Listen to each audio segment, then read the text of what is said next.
آج نواز شریف کو اس بات کی سمجھ آ گئی ہے کہ عمران خان کی نقل کرنے سے عمران خان نہیں بنا جا سکتا، اور ہر طرف اس وقت ایک ہی آواز ہے، اور وہ آواز ہے عمران خان کی، اڈیالہ جیل کے قیدی کی۔ اور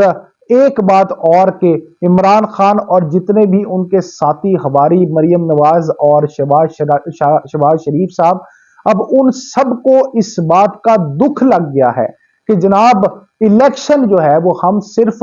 دھوس زبردستی اور دھاندلی سے ہی جیت سکتے ہیں۔ اگر ہم عوامی مہم کے ذریعے بھی باہر آئیں گے تو ہمارا یہ جو عوام ہے کچھ نہیں رہنے دے گی، ہمارے پلے کچھ نہیں بچے گا۔ جس طرح آج کے جلسے میں کچھ نہیں بچا،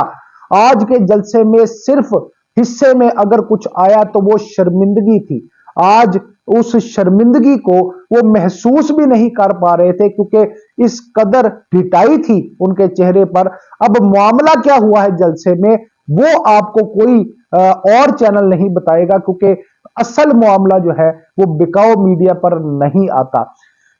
اس سے پہلے کہ میں آپ کو یہ سارا کچھ بتاؤں کہ آج حافظ آباد جلسے میں کس قدر شرمندگی کا سامنا کرنا پڑا نواز شریف کو، مریم نواز کو اور دیگر قائدین کو، آپ سے درخواست یہ ہے کہ چینل کو لائک کریں، سبسکرائب کریں اور شیئر ضرور کریں، کیونکہ میں نے آپ کو پہلے بھی بتایا ہے کہ اندر کا احوال جو ہے جاننے کے لیے آپ کو اس فیملی کا حصہ بننا بہت ضروری ہے، تاکہ آپ کو تمام تر انفارمیشن حق سچ کے اوپر مبنی مل سکیں۔ میرا نام ہے عثمان فیروز۔ تو دوستو معاملہ کچھ ایسے ہوا تھا کہ اس سے پہلے کہ میں آپ کو احوال سناؤں، آپ یہ جان لیں کہ نواز شریف کو خواب کون سے دکھائے گئے تھے۔ اب نواز شریف صاحب کو خواب یہ دکھائے گئے تھے کہ وہ آئے ہیں اور آ کے ان کو سیج ساری ملی، اور اس کے بعد جو ہے ان کو شیروانی پہنا دی جائے گی اور چوتھی بار وزیر اعظم بنا دیا جائے گا، اور پورا لاڈلے کا پروٹوکول ملے گا۔ پروٹوکول کی حد تک تو بات ٹھیک رہی، کیونکہ وہ جو ہے وہ ان کے اس وقت اللہ تعالیٰ نے قبضہ قدرت میں دیا ہوا ہے معاملہ، تو جناب ان کو لاڈلے کی طرح لایا گیا، لاڈلے کی طرح جو ہے ان کو ایئرپورٹ پر ریسیو کیا گیا، پہلے چھوڑا گیا پھر ریسیو کیا گیا، اور ریسیو کرنے کے بعد وہ ریلی کی شکل میں بریانی پہ آئے لوگ اور نانوں پر آئے لوگوں کی ریلی لے کر جو ہے وہ گئے ہیں، اور انہوں نے خطاب کیا، وہ کبوتر کی والی فلم چلائی اور چلا کے فلمیں کرا کے جناب علی انہوں نے گھر کا راستہ ناپا۔ اب اس کے بعد جو لاڈلے کے ساتھ شفقت اور محبت شروع ہوئی وہ بھی آپ کو پتا ہے، وہ محبت اور شفقت یہ تھی کہ ان کی لندن پلان کے مطابق تمام تر ڈیلیں، تمام تر کیسز اور تمام تر معاملات کو ٹھیک کرنا تھا، اور ان کو پھر اہل کر کے جو ہے وہ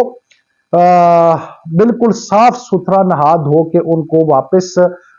جو ہے وہ پارلیمنٹ میں پہنچانا تھا۔ تو اس کی کاروائی بھی آپ کے سامنے آئی، ایک کیس کے اندر بری ہوتے تھے تو دوسری کیس کے اندر بھی بری ہو جاتے تھے، اور کئیوں میں تو ان کو جانے کی ضرورت بھی محسوس نہیں ہوئی، اور اس کے بعد یہاں تک آپ نے دیکھا کہ جناب ان کو پھر اہل بھی کر دیا گیا، یہاں تک کہ بڑے امپورٹنٹ کیسز چھوڑ کر سپریم کورٹ کو لگا کہ اس وقت جو ہے سب سے امپورٹنٹ کیس وہ نااہلی کا ہی ہے، اور ان کو بڑا تعجب اس کے اوپر ہوا کہ جناب تاحیات کوئی بندہ تاحیات نااہل کیسے رہ سکتا ہے۔ تو اس کے اوپر بھی انہوں نے بڑے تعجب کا اظہار کرتے ہوئے ان کو نااہلی جو ہے وہ 5 سال تک رکھتے ہوئے ان کے سارے گناہ بخشوا دیے، یعنی ناتا توتا بندہ ہو گیا پھر، یعنی اب جناب ان کے لیے تمام تر راستے جو ہیں وہ بالکل کھل گئے۔ لیکن اس کے برعکس آپ کو پتا ہے کہ پاکستان تحریک انصاف کے لیے ہر چیز کانٹوں کا سیج بچھا دیا گیا، ہر طرف کریک ڈاؤن، ہر طرف مار دھاڑ، ہر طرف پرچے، اور یہ سارا کچھ کرنے کے بعد بھی اب آپ شیر افضل مروت کا کراچی میں جو ہے وہ دیکھیں کہ جو کنونشن اور جو ریلیاں وہ نکال رہے ہیں، وہاں پہ لوگوں کو بریانی نہیں مل رہی بلکہ خوف ہے ساتھ، پیسے نہیں مل رہے لیکن خوف ہے ساتھ۔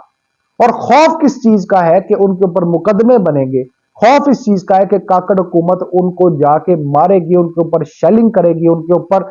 مطلب ان کی زندگی داؤ پر لگ سکتی ہے۔ ان ساری چیزوں کے باوجود جو ڈر ہے اس کو توڑ کر،